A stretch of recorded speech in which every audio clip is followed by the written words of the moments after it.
अलैकुम। Amreen stitching course के साथ मैं हूं मिसेस शकील। आज मेरी 12वीं क्लास है, तो नए देखने वाले मेरे चैनल को सब्सक्राइब करें, लाइक करें और शेयर करें और कमेंट्स बॉक्स में सवाल ज़रूर करें और मेरी पिछली क्लासेस ज़रूर देखें। डिस्क्रिप्शन में लिंक मौजूद है। इस उम्मीद के साथ जो लड़कियां सिलाई सीख रही हैं उन्होंने काफ़ी कुछ सीखा होगा। ग्राफिंग हमें आ गई है, कटिंग हमने काफ़ी हद तक सीख ली है इंशाल्लाह ताला। इस उम्मीद के साथ कि आपने अच्छी तरीके से घर में खूब प्रैक्टिस की होगी।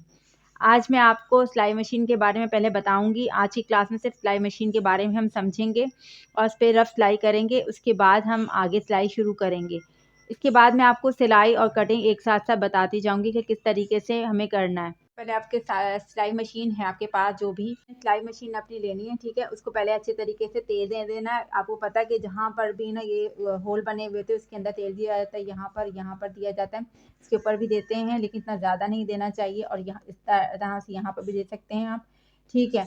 तो पहले आप तेल दे दें उसको अच्छे तरीके से। और उसके बाद अक्सर लड़कियाँ ये करती हैं कि उनकी जब नई नई सिलाई सीखती हैं तो उनको ये भी नहीं पता होता कि मशीन की सुई का रुख कौन सा होना चाहिए। तो ये देखें, आप पहले से पहले इसको जब आप खोलेंगी, ये देखें इस तरीके से आपने सुई निकालनी है अपनी, देखनी है, निडल को देखना है अपना। तो जो प्लेन हिस्सा होता है हमेशा सुई का वो अंदर की तरफ जाता है और मशीन पे अक्सर 18 नंबर की सुई चलती है या कभी कभी 16 नंबर की। जो प्लेन हिस्सा होगा वो आपका मशीन की अंदर की तरफ जाएगा। आप इसको पहले नीचे कर लें, उसके बाद इसको थोड़ा सा ऊपर की तरफ करके फिर इसको मशीन की सुई को इस तरीके से सेट कर लें, ठीक है। अभी मशीन की सुई सेट हो गई है। इसके बाद क्या करना है, आपको देखना है कि इस मशीन में धागा सही आ रहा है, सिलाई सही हो रही है नहीं।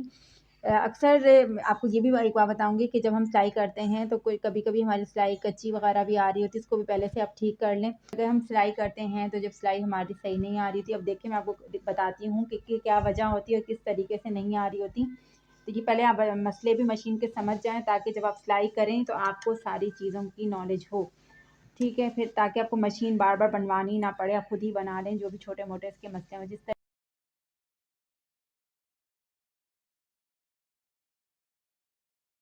तरीके से अब ये देखिए मैंने आपके सामने सिलाई लगाई है, आपको नज़र आ रही होगी कि ये कच्ची है और नीचे की साइड से सही है, ऊपर की साइड से यानी सही नहीं आ रही, कच्ची सी आ रही है। इसका मतलब ये है कि हमारी जो अगर ऊपर से सही है तो यानी कि हमारा निचला हिस्सा है वो सही नहीं है, ऊपर वाला हिस्सा हमारा सही है, ठीक है ना। अब ये ऊपर से यानी कि मसला नहीं है, नीचे से मसला है इसका। इसकी ना बिल्कुल भी, अब मैं आपको शटल दिखाऊंगी इसकी। तो अब क्या करना है, आपको इस नट को टाइट करना है। उसके बाद मैं आपको सिलाई करके बताऊंगी कि किस तरीके से सिलाई हुई। ये देखें अभी हमने शटल का जैसे नट टाइट किया तो उसके बाद क्या होगा, इसकी ये सही तरीके से निकल रही है। अब मैं आपको चेक करके दिखाऊंगी कि किस तरीके से सिलाई कर रहा है, ठीक है। इसको हम इसको फिट करेंगे नीचे की साइड से। मेरी मशीन ऊपर साइड से मुश्किल से खुलती है, ग्लव्स भी हैं हाथ में इस वजह से। अब देखें मैं आपको करके दिखाऊंगी इस तरीके से आपने किया। जो सीख रही हैं तो देखें पहले जो धागा है ना उसको यूँ पकड़ लिया जाए और उसको यूँ करके घुमा के मशीन की पीछे की साइड पर कर लें और फिर इस तरीके से आगे इसको बढ़ाएं, ठीक है। अब मैं आपको करके दिखाऊंगी।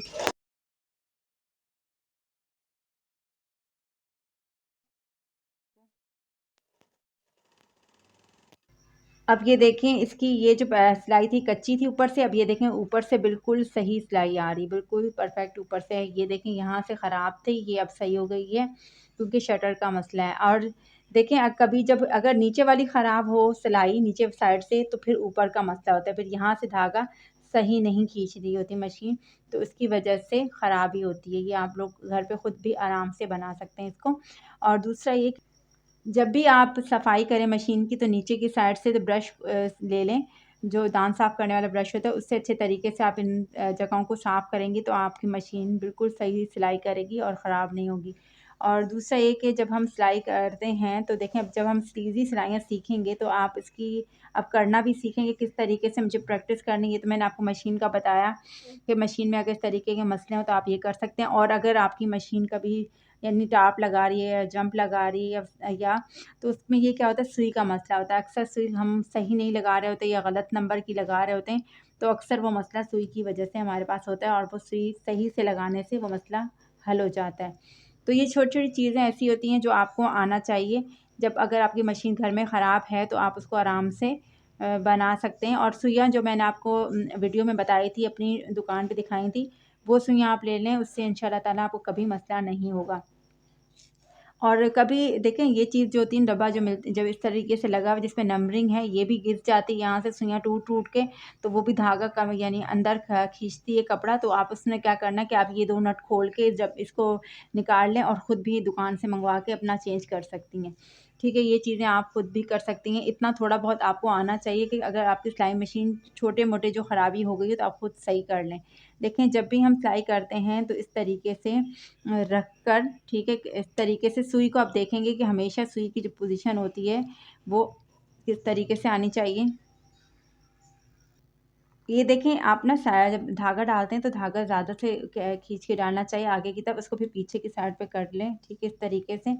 और फिर इसको आप सुई को जो है ना वो देख ख़याल से अपनी रखें नीचे की साइड पे, बीच में आना चाहिए दोनों पैर के। और इस तरीके से आप जब सिलाई करेंगे या मोड़ने वाला भी जब भी कोई काम करेंगे तो वो सीधा-सीधा ही आपको किनारे में मुड़ेगा, ठीक है।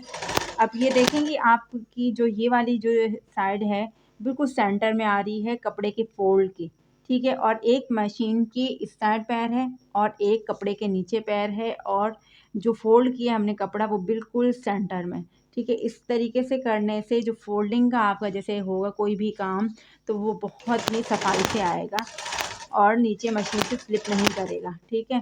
इस तरीके से आप इसको फ़ोल्ड करें। और ये वही बात बार-बार बता रही हूँ कि दोनों मशीनों के जो पैर होते हैं उनके सेंटर से एक कपड़े के नीचे आ रहा है, एक कपड़े के ऊपर आ रहा है और निडल बीच में है।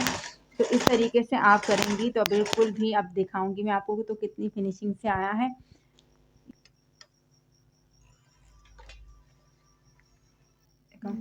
ये देखें कितने यानी फिनिशिंग से आया है, ना नीचे चला गया है और ना क्या। इस तरीके से आप मोड़ेंगी तो बहुत ही सफाई से मुड़ेगा। इसी तरीके से आप घर में खूब से खूब प्रैक्टिस करें, कपड़े पर करें, रफ़ कपड़े पे पहले करें ताकि आपको सिलाई मशीन के साथ आपकी सीधी सिलाइयाँ बिल्कुल अच्छी हो जाएँ। आप काफ़ी सारी सीधी सिलाइयाँ घर पे लगाएँ सिलाई शुरू करने से पहले, क्योंकि मैंने आपको स्टार्ट से ही सिखाया है। तो अब आप ना घर पे सिलाई मशीन का काम करेंगी, ठीक है। इस उम्मीद के साथ कि आज की क्लास में आपने सिलाई मशीन को बनाना सीख लिया होगा और ये तरीका भी कि किस तरीके से हम सिलाई करते हैं। शाद रहें, आबाद रहें, खुश रहें और इसी तरह सीखते रहें। मिलते हैं अगली क्लास में। अल्लाह हाफ़िज़।